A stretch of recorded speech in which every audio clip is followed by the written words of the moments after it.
個計劃要同你哋講。係啊，都講乜嘢啊？我想6月去西班牙。我就係咁樣將我呢個6月嘅西班牙計劃講咗俾我屋企人聽啦。咁跟住呢，我就開始籌備成件事啦。咁今次呢，我就揀咗喺 University of Salamanca 嘅一個 Language and Culture course 啦。咁就入邊呢，有分唔同嘅時段嘅，咁每個月佢都有嘅。咁佢有啲係2個禮拜啦、3個禮拜啦、4個禮拜啦。咁視乎就你想喺嗰度讀幾耐啦。咁因為我仲係一個打工仔啦，咁我就得2個禮拜嘅時間嘅，咁我就揀咗呢個 2 weeks 啦。咁當中呢都有分每一日你想上幾多個鐘嘅，咁有3個鐘啦、4個鐘啦、5個鐘啦。咁個價錢就當然會唔同啦。咁另外呢，呢一個價錢呢已經係會包咗一個 insurance 啦，一啲係佢嘅 course material 啦，跟住你可以用佢大學嘅一啲設施啦，咁同埋有一啲 certificate 同埋 transcripts 嘅。咁另外呢，佢除咗有一個必修科之外呢，咁佢都有唔同嘅選修科俾你揀嘅，咁你就可以按你哋自己嘅興趣去揀啦。咁佢嗰個必修堂就係2個鐘嘅，咁另外選修就係1個鐘，咁所以如果你3個鐘嘅話，你就可以揀1科選修科，4個鐘就2科，以此類推啦。咁另外呢度呢，都可以睇翻學校包嘅嗰個保險啦，咁你可以睇翻啲 terms and condition，睇下佢係包啲咩嘅。咁當然都係有需要呢，要自己再買旅遊保嘅。咁至於呢住宿方面呢，呢個價錢就唔包嘅。咁你可以睇下學校提供嘅住宿啦。咁佢有2款嘅，一個呢就係可以homestay，咁就住喺寄宿家庭啦。咁你就可以睇翻啲價錢。咁當中呢，佢就會係可以分 individual 或者係 double room 嘅。咁兩個價錢係唔同啦。咁另外呢，如果你要去洗衫嗰啲都要另外俾錢嘅。咁佢都會包埋你嘅食。即係飲食啦。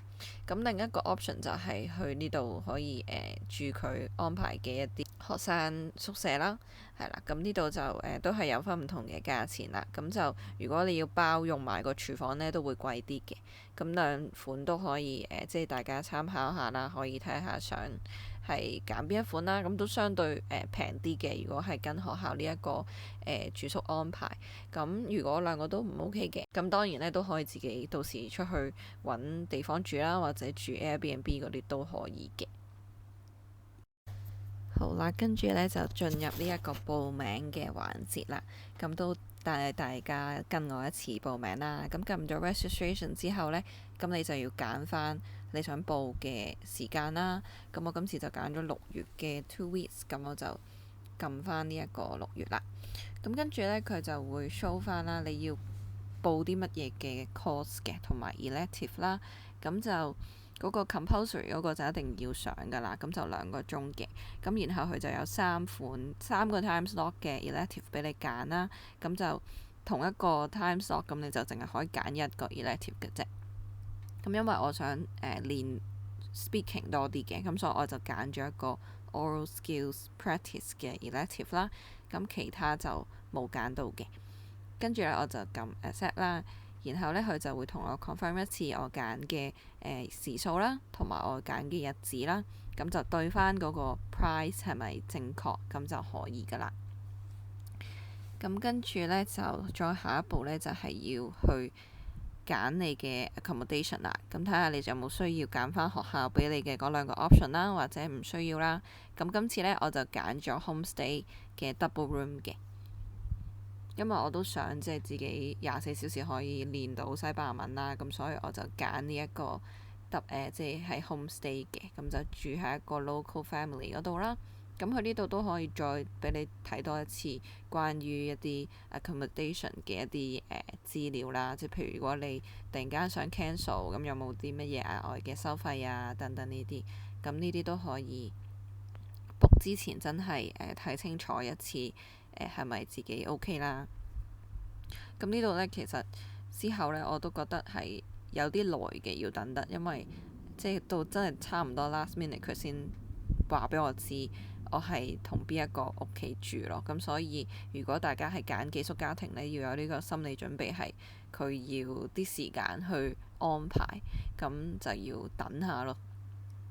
同埋就有時可能真係擔心嘅都可以隨時 email 嗰邊即係佢嗰個叫 Gusto International 就係嗰個國際部嘅一個 department 啦。咁你就可以隨時email 俾佢哋，咁佢哋都會覆返嘅，係啦，即係有時快有時慢，但係都會覆嘅。咁所以如果即係有任何疑問，其實我覺得都可以打去嗰邊問都係 OK，即係 send email 去嗰邊問都係 OK 嘅。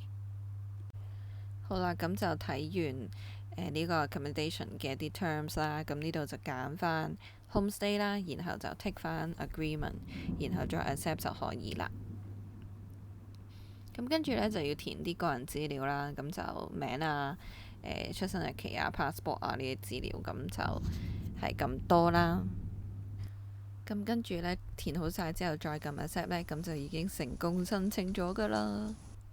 咁之後呢，你可以揀而家即刻俾錢，或者之後先俾嘅。咁我嗰陣就即係想再安心啲呢，我就即係睇清楚先，跟住之後先再俾錢嘅。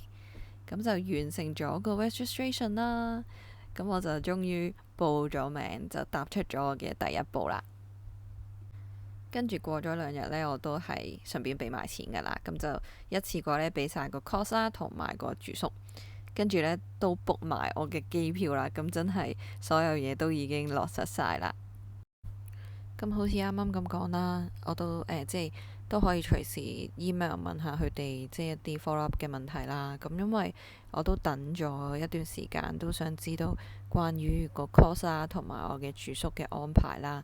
咁我就有問翻嗰邊嘅，咁佢哋嗰邊呢，就突然間同我講，嗰個寄宿家庭嗰邊呢，佢就安排唔到double room 俾我哋，因為冇人揀 double room，咁就叫我再俾個差價去 book individual room 咁樣，咁都冇計啦，咁我就照再去 book 翻啦，即係俾翻錢啦，咁跟住之後就等咗好耐嘅，先再有佢一啲關於住宿上嘅安排啦。咁呢一 part 就之後再另外分享俾大家聽啦。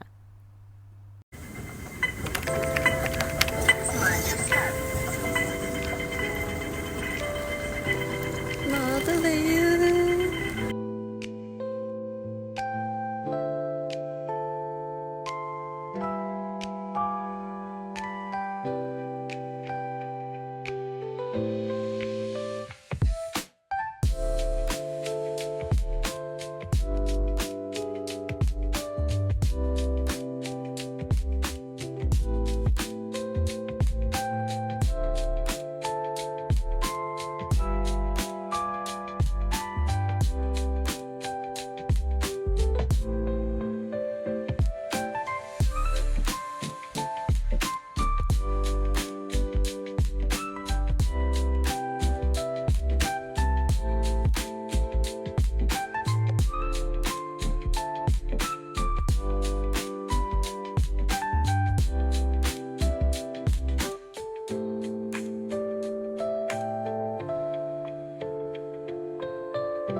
好似好辣咁喎，呢個嘢，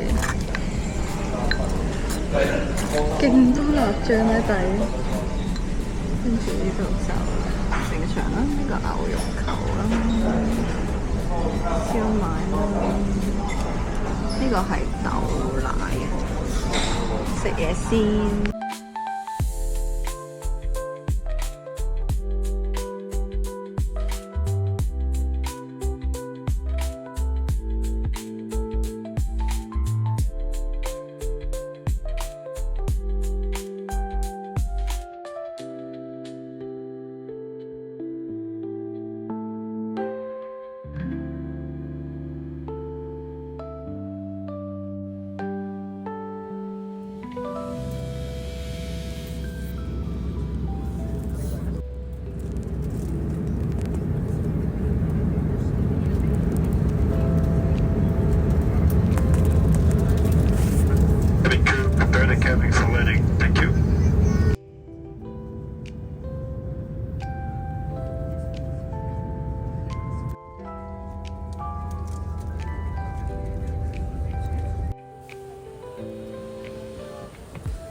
終於返到嚟呢個馬德里嘅機場啦！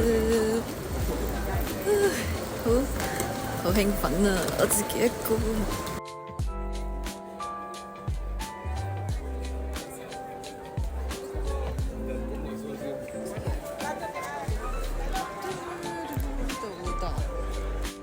而家去睇緊係咪呢度搭呢個 ALSA 嘅 bus， 睇下係點樣行過去先。啱啱勁恐怖啦！我行去地下嗰層，跟住諗住睇下嗰間便利店有啲咩啦，跟住咧有兩個嗰啲露宿者喺度啦，跟住我冇理佢啦，跟住我淨係同其中一個對咗眼啦，跟住之後另外一個咧就即刻喺度向住我大叫啦，跟住之後用狗吠咁樣咯，啲嚇死我，跟住我即刻衝入去個便利店嗰度，跟住匿喺度勁入咁樣啦，跟住咧佢都仲係喺度狗吠嘅，跟住之後我就再趁有力即刻衝入隔離嗰度，哇！真係嚇到個心都離一離，跟住我而家就盡快都係行，因為個機場係完全冇嘢停留啦，即係冇餐廳，跟住又冇乜等，跟住我哋而家行去個 bus terminal 先。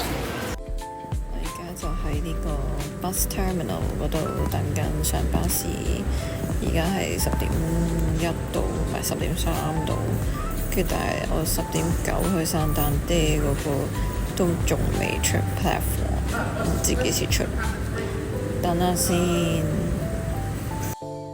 終於等到我去散丹爹嘅巴士啦，咁我跟住就搭上呢個5個鐘嘅巴士旅程去散丹爹，咁就正式開始咗我呢一個西班牙之旅啦。咁跟住之後就會同大家分享我喺第一站散丹爹嘅旅程啦，跟住我就會喺Salamanca真係去讀呢一個 Spanish course 啦，咁就再同大家分享下到底到時我喺嗰度讀書同埋住寄宿家庭，又或者係去其他地方玩嘅一點一滴啦。咁我哋下一集再見，拜拜。